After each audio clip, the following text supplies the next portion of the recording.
हाँ, तो धर्म की आड़ पाठ की शुरुआत हम लोग करते हैं इसके शब्दार्थ से। सबसे पहला शब्द है धूम।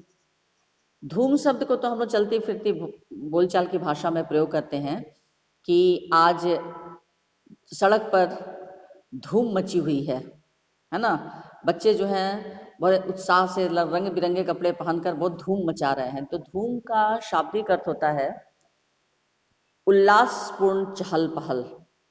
एक चहल पहल होता है किसी घर में कोई फंक्शन हो, कोई उल्लास का माहौल हो, शादी विवाह का या घर में कोई पूजा पाठ, तो जो चहल पहल होती है उल्लास के साथ, खुशी के साथ, उसको हम लोग कहते हैं धूम।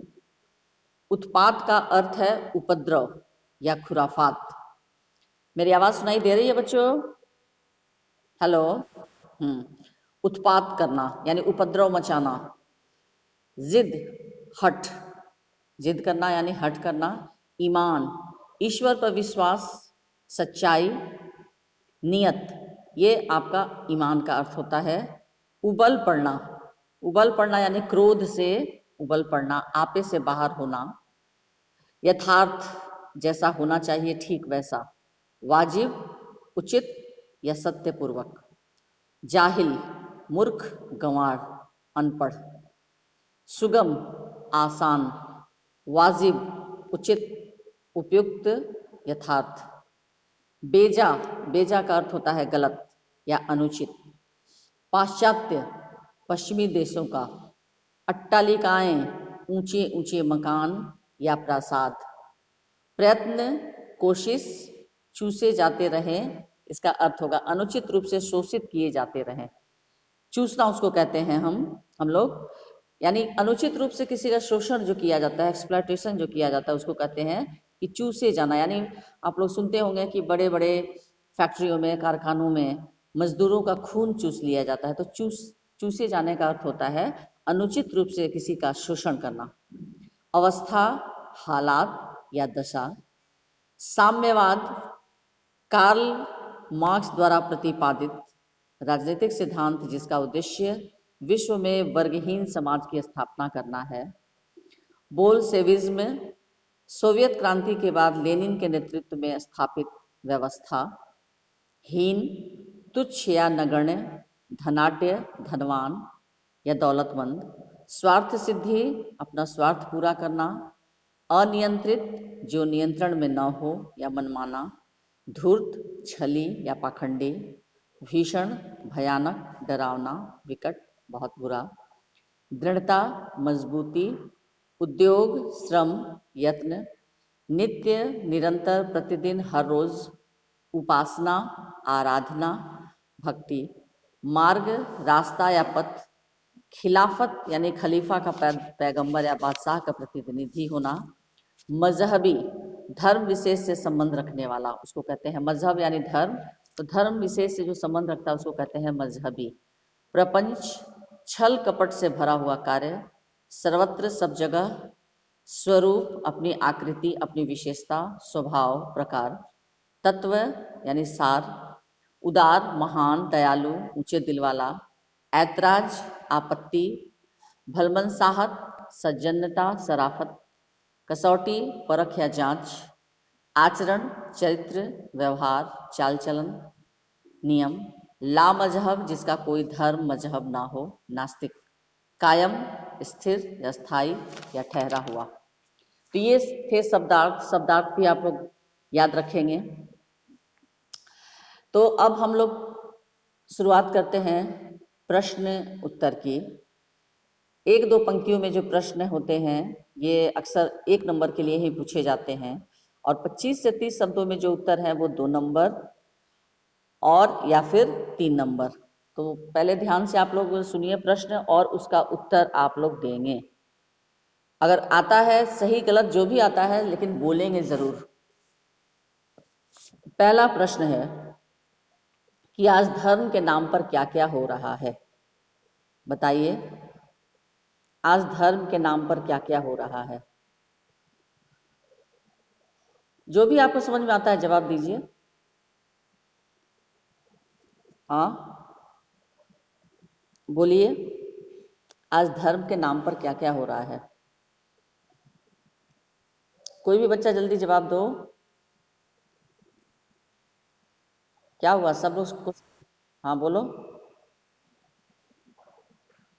आज धर्म के नाम पर क्या क्या हो रहा है?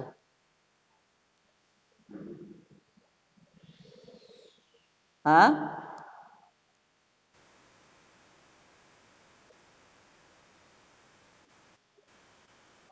हाँ।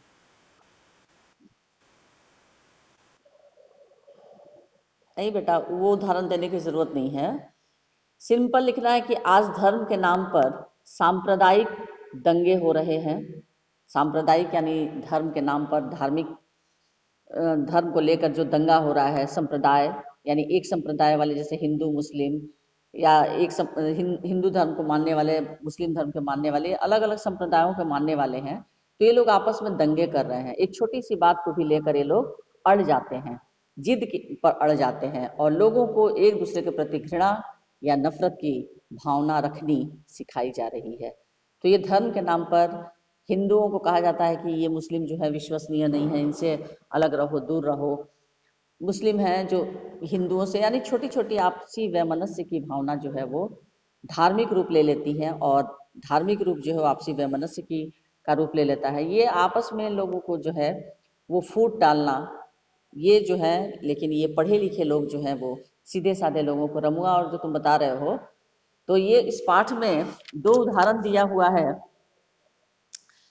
ये दो अलग अलग जाति धर्मों के लोगों का नाम, काल्पनिक नाम के द्वारा इन लोगों को बताया जाता है। लेखक बताने की कोशिश किए हैं कि किस तरह से ये दो लोग जो हैं, रमुआ और एक दूसरा कौन है, बताइए इस पाठ। आ बुद्धू मियाँ और रमुआ पासी, ये दो लोगों का उदाहरण देकर यहाँ पर लेखक बताने की कोशिश कर रहे हैं कि एक हिंदू नाम है और एक मुस्लिम। तो ये दो काल्पनिक नाम के द्वारा लेखक यहाँ बता रहे हैं कि इन बेचारों भोले भाले लोगों को कुछ पता नहीं है कि उनको किस चीज़ के लिए यहाँ तैयार किया जा रहा है, कभी पैसा देकर, कभी खाना खिलाकर, कभी इन लोगों को भोजन देकर। तो इस तरह से धर्म के नाम पर जो सांप्रदायिक दंगे हो रहे हैं, जिद हो रही है, और इन लोगों को एक दूसरे के प्रति घृणा या नफरत की भावना जो है वो रखनी सिखाई जा रही है। तो लेखक का सारांश ये है कि आज धर्म के नाम पर यही सारी चीज़ें हो रही हैं।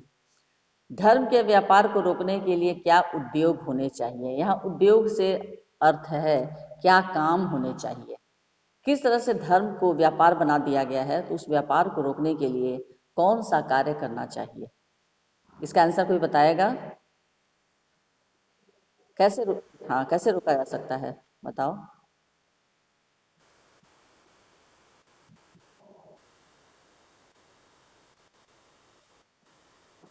हम्म,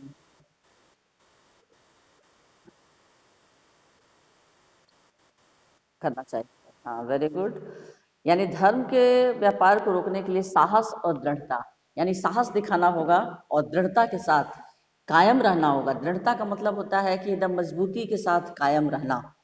ये नहीं कि कुछ लोग आए और आपको भड़का दिए और आप तुरंत फिर अपने रास्ते से हिल गए, अपने विचारों से ये हो गए, मुक्त हो गए, विचारों से बदल गए। अभी यानी अभी आपका विचार कुछ और है, थोड़ी देर बाद किसी के प्रभाव में आकर आपका विचार कुछ और हो गया।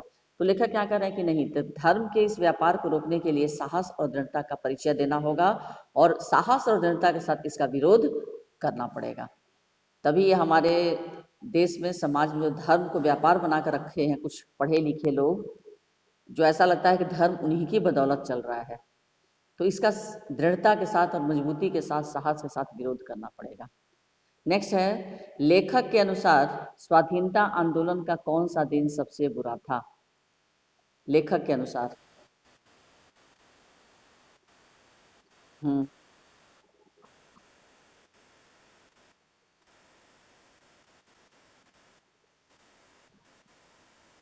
हम्म, हाँ। हाँ, यही दिन। हाँ, सबसे बुरा यही दिन था। जिस दिन स्वाधीनता आंदोलन का, वह दिन सबसे बुरा था कि जिस दिन स्वाधीनता के क्षेत्र में तीन लोगों को बहुत आवश्यक स्थान दिया गया था। कौन थे वो तीन? मुल्ला, मौलवियों तथा धर्माचार्यों। इन्हीं तीनों को स्थान दिया जाना जो आवश्यक समझा गया, यही सबसे बड़ा स्वाधीनता के दिन का सबसे बुरा दिन था, क्योंकि इन्हीं लोगों ने धर्म को अपने हाथ की कठपुतली बना दिया।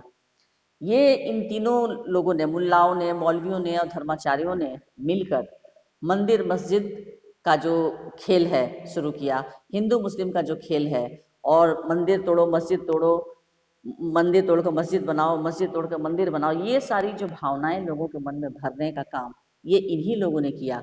लेकिन इनको धर्म में स्थान दिया गया, स्वाधीनता क्षेत्र में इनको स्थान दिया गया यह सोचकर कि किसी भी तरह का धार्मिक विवाद से लोगों को बचाएंगे। लेकिन ये लोग बचाएंगे क्या, बल्कि लोगों में लड़ाने का काम यही लोग कर रहे हैं।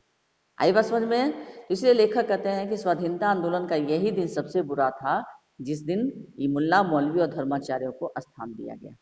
आई बात समझ में? हेलो।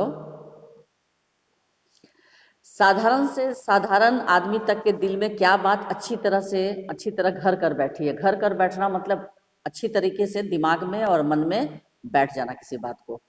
तो साधारण से साधारण आदमी तक के दिल में क्या बात अच्छी तरह से बैठी हुई है, बताइए।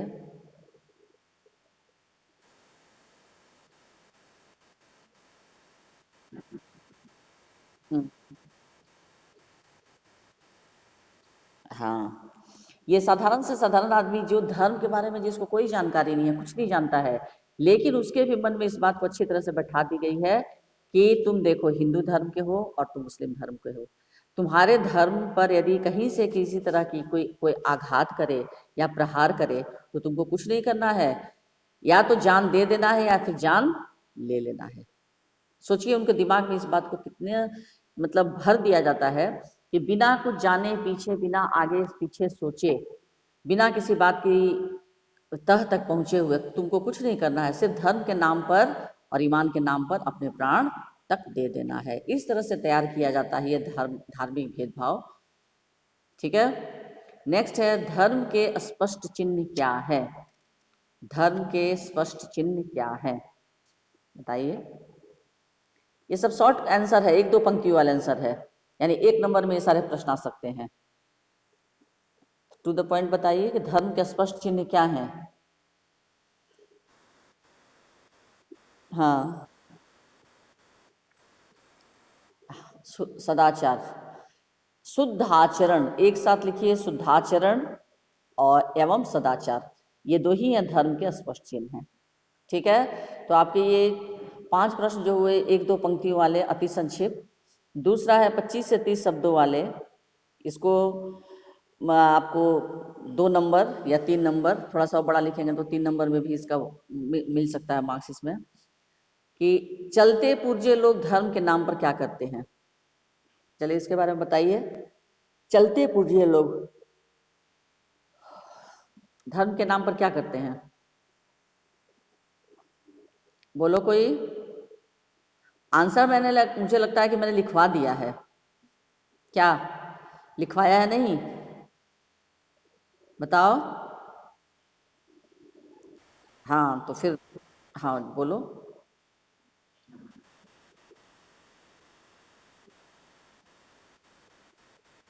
हम्म। हम्म।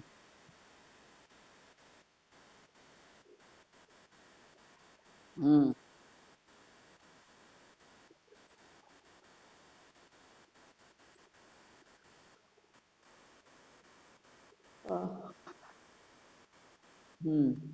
हाँ गुड। यानी चलते पुर्जे लोग धर्म के नाम पर क्या करते हैं, कुछ अनपढ़ और कुछ मूर्ख लोगों की शक्तियों का और उनके उत्साह का दुरुपयोग करते हैं और अपने स्वार्थ की पूर्ति करते हैं। और अपने स्वार्थ की पूर्ति करने का मतलब क्या हुआ कि वे अपनी सत्ता और अपने नेतृत्व को कायम रखने के लिए इन सीधे साधे लोगों को, अनपढ़ और मूर्ख लोगों को, उनके उत्साह का दुरुपयोग करते हैं, उनको बेवकूफ़ बनाते हैं और इस तरह से वे अपनी सत्ता और अपने नेतृत्व को कायम रखते हैं। ये चलते पुर्जे लोग जो हैं, पढ़े लिखे लोग जो हैं। चालाक लोग साधारण आदमी की किस अवस्था का लाभ उठाते हैं, चालाक लोग साधारण आदमी की। हम्म। चाल हम्म।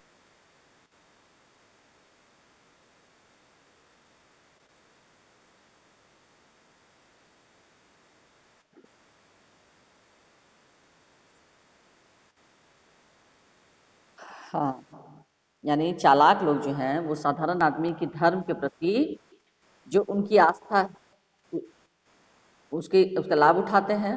चालाक लोग जो है, साधारण आदमी जो बेचारा सीधा साधा है, उसके धर्म के प्रति बहुत आस्था रहती है, उसके मन में एक विश्वास रहता है। तो इसी विश्वास और आस्था का फायदा कौन उठाते हैं? चालाक लोग। और वे अपने स्वार्थ की पूर्ति के लिए क्या करते हैं? ऐसे सीधे साधे धार्मिक लोगों को मरने और मारने के लिए छोड़ देते हैं। यानी उनके मन में धर्म के प्रति अच्छी भावना न भर के जहर की भावना भर देते हैं कि धर्म के नाम पर तुमको मर जाना है, मिट जाना है, या तो जान दे देना है या तो फिर जान ले लेना है। और फिर इस बेचारे सीधे साधे लोगों के मन में ये बात भर देते हैं और उनकी इसी भावना का ये बहुत फायदा उठाते हैं। कौन लोग? चालाक लोग। नेक्स्ट क्वेश्चन है, आने वाला समय किस प्रकार के धर्म को नहीं टिकने देगा?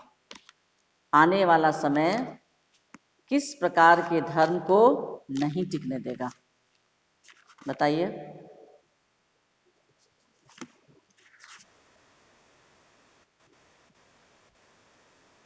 हम्म, हम्म,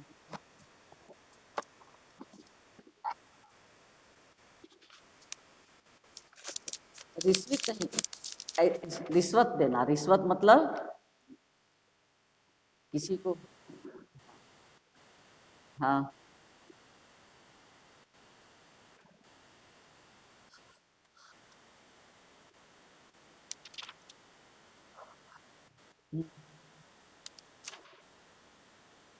हाँ, यानी हम्म,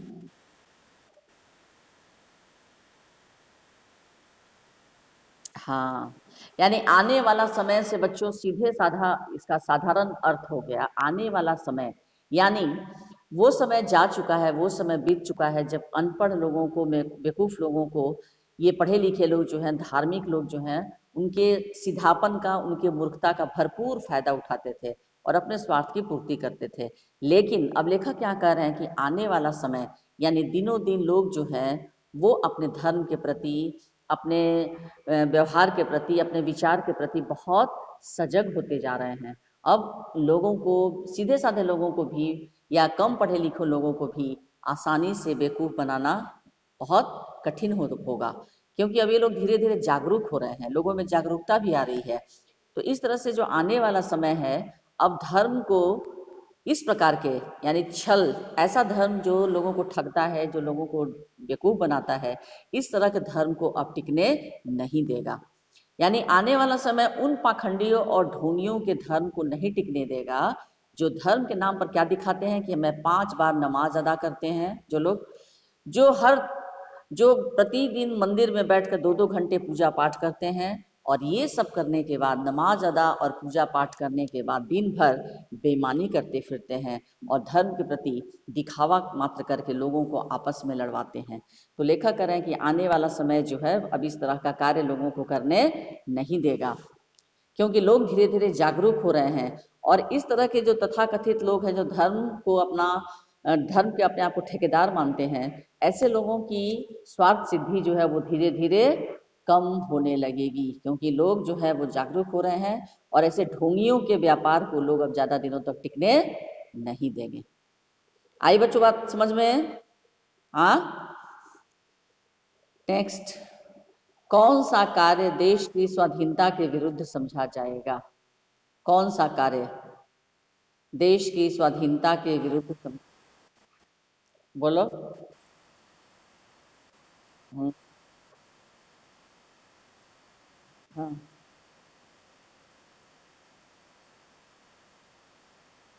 हाँ, यानी ये तीनों काम जो हैं, कोई एक धर्म को मानने वाले जब दूसरे धर्म के मानने वालों के मामलों में टांग अड़ाएंगे, तब यह कार्य स्वाधीनता के विरुद्ध समझा जाएगा। यानी आप, जिस व्यक्ति की इच्छा है वो जिस धर्म को माने, लेकिन दूसरे का कोई अधिकार नहीं है कि वो दूसरों के मामले में अपनी टांग अड़ाए या अपनी मर्जी धर्म की बातें जो है दूसरों पर थोपे। यह कोई धर्म इस बात को स्वीकार नहीं करता है, और यही कार्य जो है देश की स्वाधीनता के विरुद्ध समझा जाएगा। पाश्चात्य देशों में धनी और निर्धन लोगों में क्या अंतर है? पाश्चात्य देशों में यानी विदेशों में धनी और निर्धन लोगों में क्या अंतर है? बताओ।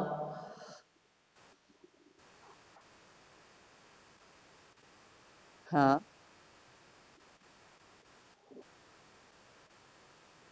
हम्म।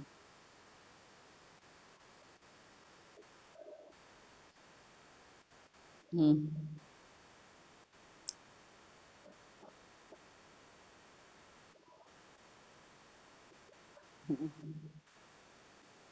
हम्म।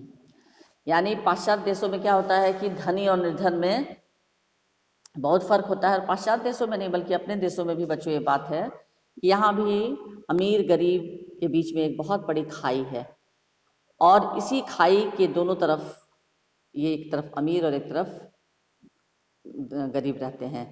तो पाश्चात्य देश में क्या होता है कि लोग जो है आकाश को चूमती शानदार इमारतों में रहते हैं, जबकि निर्धन लोग कहाँ रहते हैं? झोपड़पट्टी में। और अमीर लोग क्या करते हैं? इन गरीब लोगों की मेहनत का फायदा उठाकर उनकी अथाह अपनी अपने लिए संपत्ति बना लेते हैं, और ये संपत्ति जो है अमीर लगातार अमीर होते जाता है और गरीब लगातार गरीब होता जाता है। और यही भयानक यहाँ पर असमानता या अंतर दिखाई पड़ती है। कहाँ पर? पाश्चात्य देशों में। नेक्स्ट क्वेश्चन है, कौन से लोग धार्मिक लोगों से अधिक अच्छे हैं? आगे किसी को, कौन से लोग?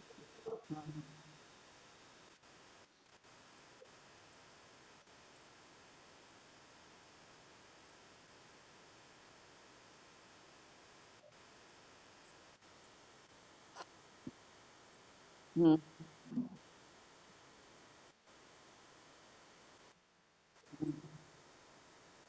हाँ, यानी कौन से लोग धार्मिक लोगों से अधिक अच्छे हैं? ऐसे लोग जिनका आचरण अच्छा है, जो दूसरों के सुख दुख का ख्याल रखते हैं, जो अनपढ़ों को किसी स्वार्थ सिद्धि के लिए उकसाने को बुरा समझते हैं, ऐसे लोग धार्मिक लोगों से कहीं अधिक अच्छे हैं, भले ही वे नास्तिक ही क्यों न हो। अच्छा, उसके बाद है 50 से 60 शब्दों वाले जो प्रश्न हैं। तो अभी की परीक्षा में तो ये इतने बड़े बड़े आंसर नहीं होंगे, लेकिन फिर भी अगर इसे थोड़ा सा छोटा लिखेंगे तो आपको 3 मार्क्स मिल सकता है, क्योंकि अभी जो प्रश्न आपके होंगे वो 3 मार्क्स के ही होंगे। हाँ, तो धर्म और ईमान के नाम पर किए जाने वाले भीषण व्यापार को कैसे रोका जा सकता है? धर्म और ईमान के नाम पर बताइए। धर्म और ईमान के नाम पर किए जाने वाले भीषण व्यापार को कैसे रोका जा सकता है?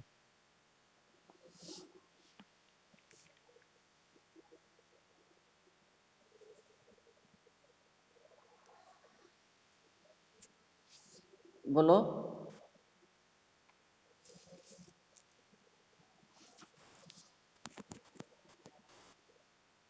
हाँ, चलिए बोलिए आप लोग।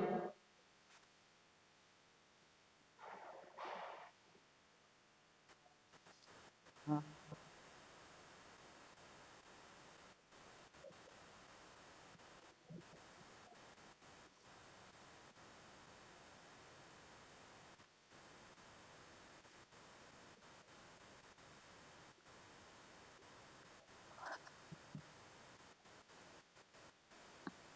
हाँ। हम्म।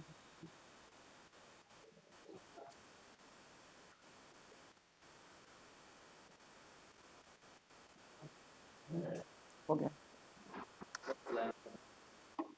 हम्म। बाकी है तो क्लास ओवर होने के बाद फिर आगे देख। हम्म।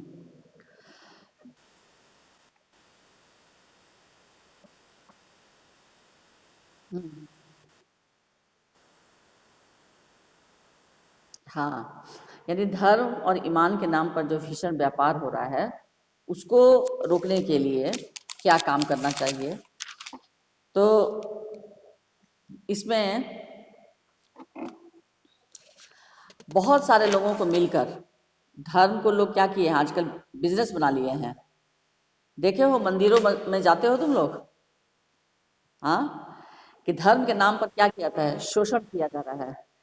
देखिए मंदिर में भी जाते हैं आप लोग, बड़े बड़े मंदिरों में जहाँ पर चढ़ावा करोड़ करोड़ रुपए का होता है। हमारे भारत देश में बहुत सारे मंदिर है ना। हाँ, है कि नहीं?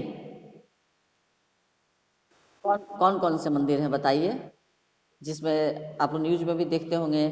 बहुत सारे मंदिर हैं साउथ में खासकर, मुंबई में भी है सिद्धि विनायक, साउथ में भी बहुत सारे मंदिर हैं, पद्मनाभन मंदिर, लक्ष्मी मंदिर, कौन कौन सा मंदिर जहाँ पे। उसके बाद आपके महाराष्ट्र में मुंबई में शिरडी, शिरडी पद्म भूषण। उसके बाद साईं, साईं मंदिर मुंबई, मुंबई। तो इन सब मंदिर, हाँ सूर्य मंदिर नहीं, ये जो मंदिर है, कुछ मंदिर जो हैं, 5-6 मंदिर हैं जो पूरे अपने भारत में प्रसिद्ध हैं कि यहाँ चढ़ावा जो है अरबों में, लाखों करोड़ों अरबों में चढ़ावा आता है, सोने चांदी। उसके बाद पैसे, कि पैसे गिनने के लिए लोगों को बैठाया जाता है, उसमें लोगों को नौकरी रहती है जो लोग पैसा गिनते हैं। तो ये एक तरह से क्या है कि धर्म की आड़ में ही भीषण व्यापार, इसको व्यापार बना दिया गया है।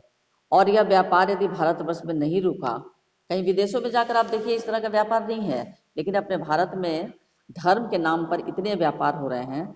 तो यहाँ लेखक कह रहे हैं कि यदि इसको रोका नहीं गया, इसे तो क्या होगा इसे यदि, और इसे कैसे रोका जा सकता है। तो धर्म के नाम पर जो शोषण किया जाता है, जो कला हो रहा है, जो लोगों को बढ़ा भटकाया जाता है, तो ये सब काम करते हैं कौन? कुछ धूर्त लेकिन चालाक लोग, जो चलते पुरजे अज्ञानी और सीधे साधे लोगों को उनकी शक्ति का, उनके उत्साह का दुरुपयोग करते हैं। यानी जो लोगों का जो समूह है, जो सीधे साधे लोग हैं, जो बहुत उत्साहित रहते हैं धर्म को लेकर, ऐसे सीधे साधे लोगों को बड़ी ही आसानी से बेवकूफ़ बना देते हैं, और ये बेवकूफ़ बनाना ही उनकी शक्तियों का दुरुपयोग करना हुआ। वे इस जनसमूह को भड़काते रहते हैं, उनसे अपने स्वार्थ सिद्धि करते रहते हैं। इस प्रकार वे अपने नेतृत्व और बड़प्पन दोनों को बचाए रखते हैं। साधारण व्यक्ति धर्म का सही अर्थ नहीं जानते, वे लकीर पीटते रहते हैं और धूर्तों के बहकावे में आकर दुख भोगते रहते हैं तथा शोषण के शिकार होते रहते हैं। उनकी स्थिति से चालाक लोग फायदा उठाते हैं। ये करोड़ों आदमियों की शक्ति का दुरुपयोग करते रहते हैं, इनकी बुद्धि पर पर्दा डालकर इन्हें आपस में ही लड़वाते हैं और कभी एकजुट नहीं होने देते।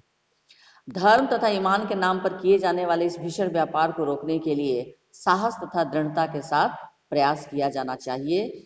यदि ऐसा नहीं किया गया तो आपसी कलह जो है वो लगातार बढ़ती ही जाएगी। तो इस तरह से धर्म के नाम पर, धर्म की आड़ में ये जो व्यापार हो रहा है, इसे रोकने के लिए हमें कुछ ना कुछ अवश्य करना चाहिए, नहीं तो फिर ये जो खाई जो है और ये व्यापार जो है वो लगातार बढ़ती जाएगी। ठीक है। उसके बाद है बुद्धि पर मार के संबंध में लेखक के क्या विचार हैं। बुद्धि पर मार, इसके बारे में बताइए।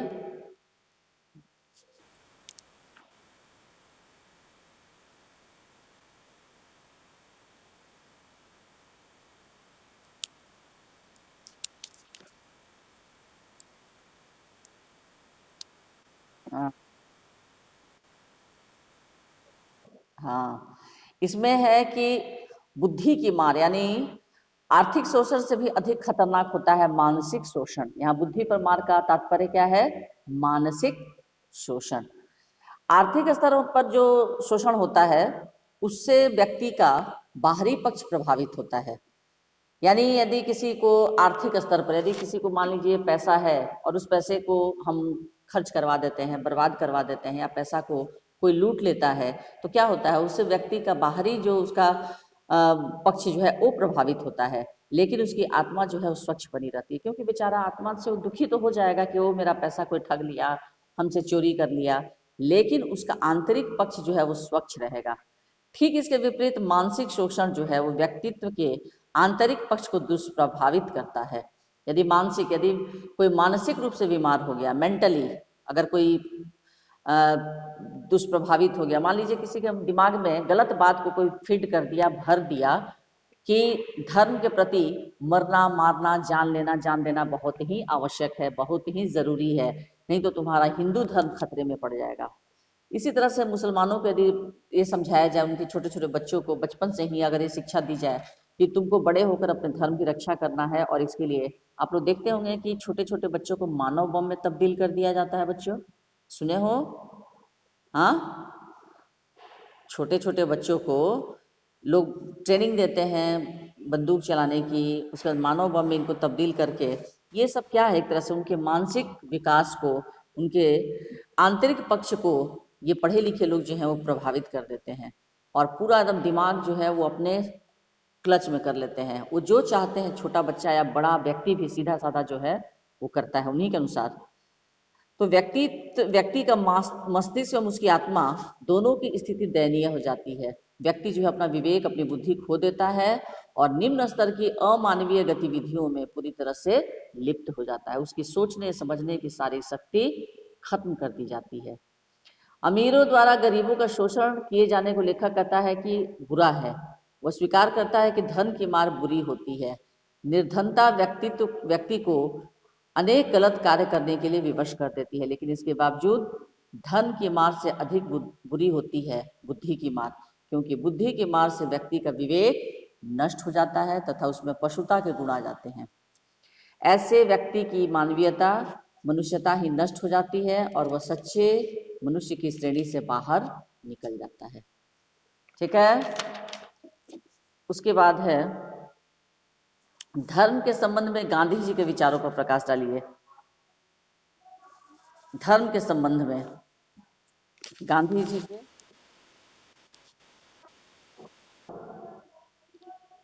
हाँ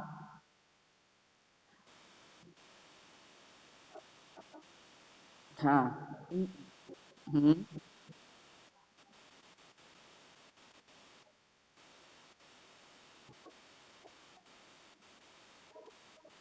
हम्म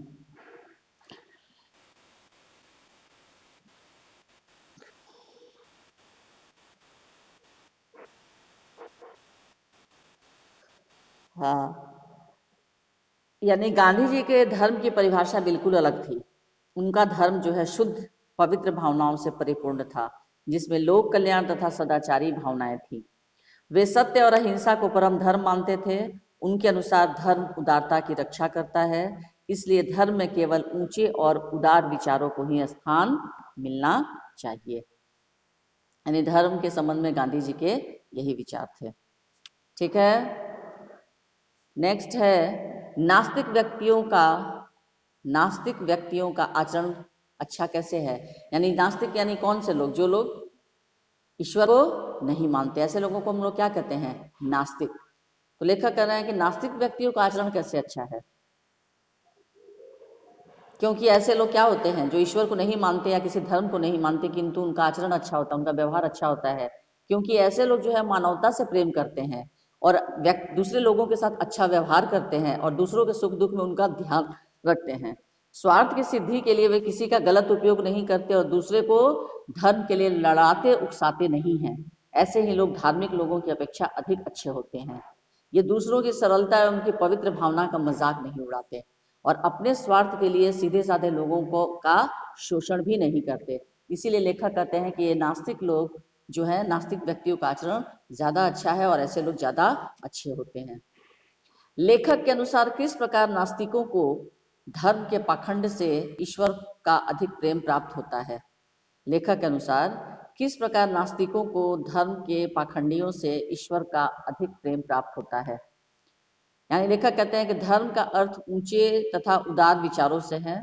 वो पांचों समय नमाज पढ़ने और 2 घंटे पूजा पूजा करना, हाँ, दिन भर हेरा फेरी या बेईमानी करने को उचित नहीं मानते। ऐसे आडंबरी व्यक्ति, हाँ, ऐसे आडंबरी व्यक्तियों की अपेक्षा वह उन नास्तिकों को श्रेष्ठ मानता है जिनका आचरण स्वच्छ है तथा जो दूसरों के सुख दुख का ध्यान रखा करते हैं। धर्म के ईमान पर जो लोग विद्रोह नहीं करते या उत्पात नहीं मचाते, ईश्वर ऐसे नास्तिकों और पाखंडियों की को अधिक करता। हाँ हाँ, या न मानो। हम्म, हाँ हाँ, आदमी बनो। यानी तुम्हारे कहने से मेरा अस्तित्व जो है वो कायम नहीं रहेगा। ईश्वर का कहना है, ईश्वर और धर्म के लोगों का ये है कि कोई अगर ईश्वर को मानता है तो ईश्वर की सत्ता जो है लोगों के मानने और न मानने से उनकी सत्ता बनती और बिगड़ेगी नहीं। कि तुम और कुछ मानो या न मानो, मुझे मानो या न मानो, लेकिन सच्ची मानवता जो है, जो मनुष्यता है, उस चीज को मानो। यानी गरीबों का शोषण ना करो, धर्म के नाम पे आपस में किसी को लड़ाओ नहीं, किसी को दंगे फसाद नहीं करवाओ। तो ये सारी चीज़ें जो है अगर आप लोग करोगे तो इसी में मेरी सत्ता कायम रहेगी, न कि ढोंग और फरेब में। ठीक है, तो इस तरह से बच्चों, तो प्रश्न है कौन से लोग जैसे नास्तिक लोगों से अच्छे होते हैं, ये आस्तिक लोगों से ज़्यादा अच्छे होते हैं नास्तिक लोग, अच्छे होते हैं ना। नास्तिक जो ईश्वर को नहीं मानता है, लेकिन फिर भी लेखक के अनुसार किस प्रकार नास्तिकों को धर्म के पाखंडियों से ईश्वर का अधिक प्रेम प्राप्त होता है। तो यहाँ पर लेखक के अनुसार धर्म का अर्थ ऊंचे तथा उदार विचारों से है। जो लोग 5 समय नमाज पढ़ते हैं, 2 घंटे तक पूजा पाठ करते हैं, लेकिन इसके बाद दिन भर बेईमानी का क्रम करते हैं, लेखक ऐसे लोगों को उचित नहीं मानते उनके व्यवहार को। ऐसे आडंबरी व्यक्तियों की अपेक्षा वह नास्तिकों को श्रेष्ठ मानता है, जिनका आचरण स्वच्छ है तथा जो दूसरों के सुख दुख का ध्यान रखते हैं। यानी धर्म और ईमान के नाम पर विद्रोह नहीं करते हैं या उत्पात नहीं मचाते हैं। ईश्वर ऐसे नास्तिकों से पाखंडियों की अपेक्षा अधिक प्रेम करता है। तो इस तरह से ये धर्म की आड़ पाठ का सब ये विलोम इस पाठ का, इस पाठ का जो पर्यायवाची होगा वो सब आप लोग कर लेंगे, शब्द और पद। ठीक है, चलिए मैं क्लास कंक्लूड करूं। हाँ हाँ, अब क्लास 10th का क्लास शुरू होगा। चलिए,